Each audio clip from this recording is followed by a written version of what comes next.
जिला एवं सत्र न्यायाधीश महासमुंद के कार्यालय की तरफ से एक विज्ञापन जारी किया गया है। दोस्तों नमस्कार। 21/6/2023 की डेट पर जारी किए गए इस विज्ञापन पर आज हम ज़ीरो पीरियड में डिस्कस करेंगे। इसके पहले कि मैं वीडियो में आगे बढ़ूं, मैं बता दूं कि अगर आप इस विज्ञापन के संदर्भ में अपना आवेदन भेजना चाहते हैं तो 20/7/2023 यानी कि 20 जुलाई 2023 शाम 5 बजे के पहले तक आपका आवेदन संबंधित कार्यालय में पहुंच जाए, इस बात का ध्यान रखें। मतलब अंतिम तिथि इसकी है 20 जुलाई। जिला एवं सत्र न्यायालय महासमुंद के अंतर्गत रिक्त पद हैं शीघ्र लेखक हिंदी, सहायक ग्रेड 3, चतुर्थ श्रेणी भृत्य और शीघ्र लेखक हिंदी संविदा। इसके अलावा सहायक ग्रेड 3 संविदा, भृत्य संविदा। साथ ही आकस्मिकता निधि से वेतन पाने वाले कुछ कर्मचारी जिनमें वाटरमैन, चौकीदार और स्वीपर, ये 3 कैटेगरी शामिल है, उन पर भी भर्ती की जानी है। अलग अलग नंबर ऑफ पोस्ट हैं अलग अलग कैटेगरी में। आइए इन रिक्त पदों का विवरण समझते हैं और उनके लिए हमारे पास क्या क्या रिक्तियां हैं उसको जानने की कोशिश करते हैं। सबसे पहले शीघ्र लेखक हिंदी की बात करें तो 4 पद हैं इसमें। सहायक ग्रेड 3 की बात करें तो 12 पद हैं और भृत्य के 5 पद हैं। ये रेगुलर पोस्ट है।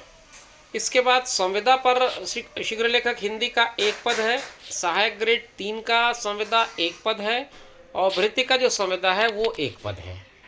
तो मैंने 2 कैटेगरी के आपके पोस्ट बताए, एक तो रेगुलर पोस्ट है और एक जो है वो संविदा आधार पर नियुक्ति की जानी है। आकस्मिकता निधि से वेतन पाने वाले कर्मचारियों में वाटरमैन, चौकीदार और स्वीपर के 3 पद हैं। तो ये मैंने आपको कुल मिलाकर के पदों की संख्या की जानकारी दे दी, किस किस कैटेगरी में कितने कितने हैं। 3 अलग अलग कैटेगरी हैं, एक रेगुलर पोस्टिंग का है, एक संविदा का है और एक कंटिजेंसी यानी कि आकस्मिकता निधि का। नीचे टिप में वो हालांकि लिख रहे हैं कि इन पदों पर की संख्या में कमी या वृद्धि हो सकती है, मतलब ये परिवर्तन हो सकता है। आगे समझते हैं कि इसमें पात्रता की शर्तें क्या क्या हैं। पहले शीघ्र लेखक हिंदी के पद की बात करें तो ये L7 का मैट्रिक्स आपको देगा, जिसमें 2800 ग्रेड पे का वेतन होगा। शैक्षणिक योग्यता आपकी होनी चाहिए किसी भी मान्यता प्राप्त विश्वविद्यालय से। अगर आप अनारक्षित वर्ग से आते हैं तो 45% और अगर आप आरक्षित वर्ग से आते हैं तो 40% के अंकों के साथ स्नातक की परीक्षा आपको उत्तीर्ण होनी चाहिए। दूसरा बिंदु है छत्तीसगढ़ या मध्य प्रदेश शीघ्र लेखन परीक्षा बोर्ड द्वारा या फिर शासन द्वारा मान्यता प्राप्त इसी के समकक्ष कोई और बोर्ड हिंदी शीघ्र लेखन परीक्षा उत्तीर्ण करने का आपके पास प्रमाण पत्र हो। तीसरे बिंदु पर लिखते हैं अभ्यर्थी को कंप्यूटर में हिंदी टाइपिंग की जो गति है वो 5000 की डिप्रेशन पर आवर की होनी चाहिए।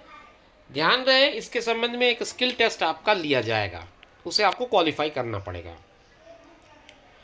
चौथे बिंदु पर डिप्लोमा इन कंप्यूटर एप्लीकेशन यानी कि DCA की बात कही गई है। इसके प्रमाण पत्र के साथ MS वर्ड और इंटरनेट का न्यूनतम कंप्यूटर ज्ञान होना जरूरी है। उसके बाद नीचे टिप में यह भी लिखा गया है कि अभ्यर्थी को हिंदी शीघ्र लेखन परीक्षा 100 शब्द प्रति मिनट की गति से उत्तीर्ण होना अनिवार्य होगा। दूसरा जो कैटेगरी है वो सहायक ग्रेड 3 का है, असिस्टेंट ग्रेड 3 का है। इसमें आपको L4 का मैट्रिक्स मिलेगा, ग्रेड पे होगा 1900 का।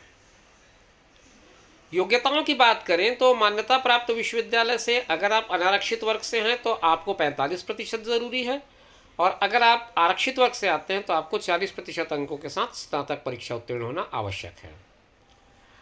कंप्यूटर पर स्पीड की अगर मैं बात करूं तो हिंदी टाइपिंग की स्पीड 5000 की डिप्रेशन पर आवर की होनी चाहिए।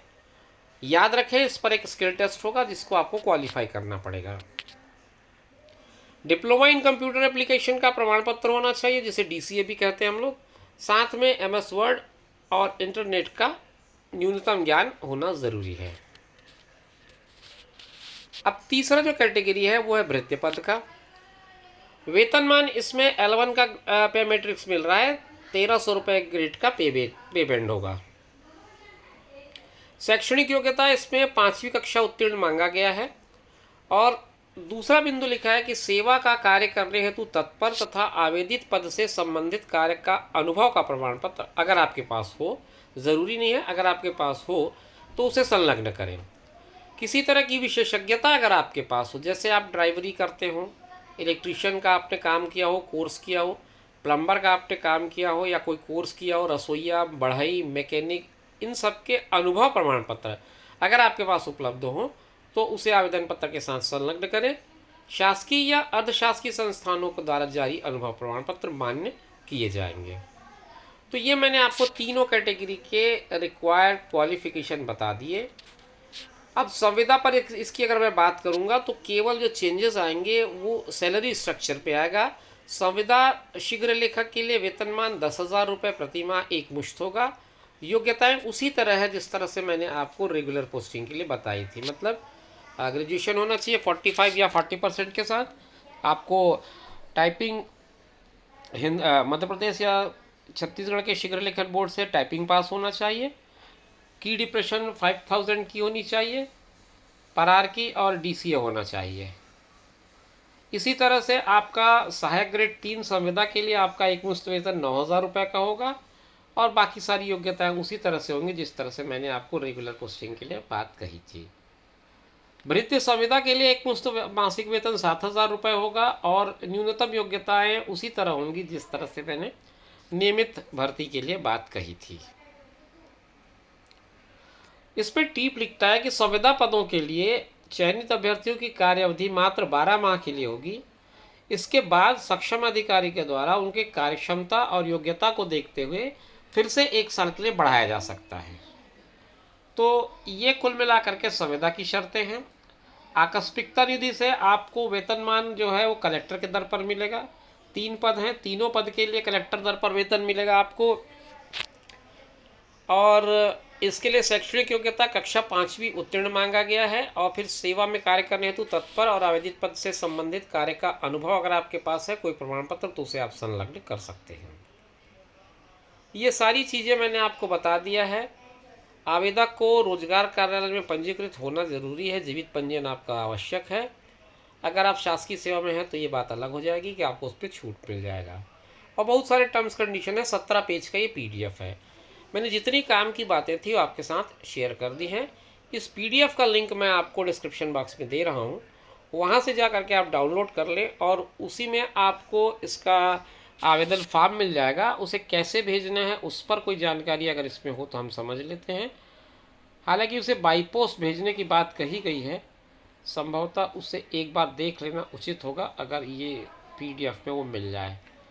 ये PDF मैं आपके लिए लिंक दे करके प्रस्तुत कर रहा हूँ। ये आवेदन पत्र प्रस्तुत करने की प्रक्रिया मिल गई है मुझे, हम इस पर थोड़ा सा बात कर लेते हैं। 20/7/2023 शाम 5 बजे के पहले आपका आवेदन पहुँच जाए।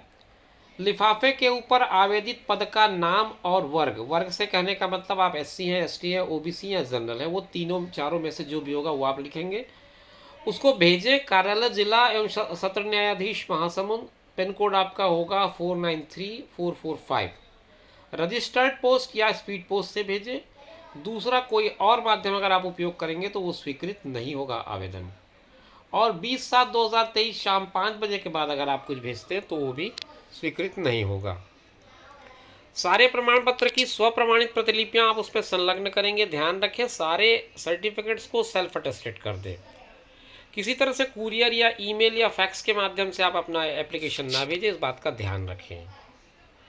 और विज्ञापन का विस्तृत अवलोकन करना हो तो आप डिस्ट्रिक्ट ई-कोर्ट के वेबसाइट पर भी जा सकते हैं, और नहीं तो मैं आपको एक लिंक दे रहा हूँ, इस PDF को आप वहाँ से डाउनलोड कर सकते हैं। अलग अलग कैटेगरी के लिए आप आवेदन कर रहे हैं तो अलग अलग एप्लीकेशन आपको भेजना पड़ेगा और उसमें आवेदित पद का नाम लिफाफे के ऊपर रखें। आवेदक आवेदन पत्र पर अभिप्रमाणित पासपोर्ट साइज का नवीनतम रंगीन फोटो चस्पा करें। आपके एप्लीकेशन फॉर्म में आप नीचे देखेंगे तो आपका फ़ोटो एक जगह पेस्ट करना है, तो फ़ोटो में आधा सिग्नेचर आए और आधा आपके एप्लीकेशन फॉर्म में आए, इस तरह की व्यवस्था करें तो उसको हम लोग सेल्फ अटेस्टेड कहते हैं या फिर उसको अभिप्रमाणित कहा जाता है। तो आप उस तरह से अपने हस्ताक्षर को पूरा करें। पूरा का पूरा एंट्री जो है नीला बाल पेन या डॉट पेन से करें, अन्यथा आवेदन निरस्त कर दिया जाएगा। ये बात भी इसमें लिखी हुई है। विज्ञापन निर्धारित प्रारूप में ही स्वीकार किए जाएंगे। प्रारूप मैं आपको लिंक पे अवेलेबल करा रहा हूँ।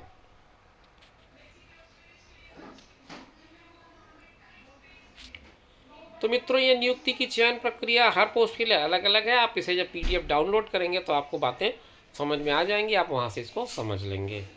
एक नज़र मैं आपको आवेदन फॉर्म को दिखा दूँ ताकि आप थोड़ा निश्चिंत हो जाएं कि आपको उसमें क्या क्या चीज़ें भरनी हैं।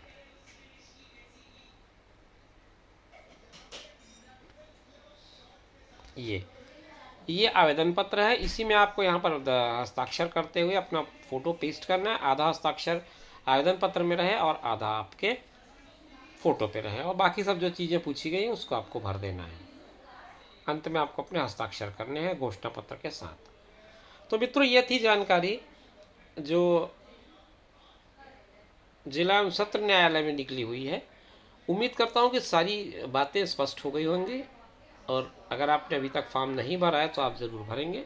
शुभकामनाओं के साथ इस वीडियो को मैं यहीं पर विराम दे रहा हूँ। आगे आपसे फिर बात करेंगे, तब तक के लिए दीजिए इजाज़त। नमस्कार।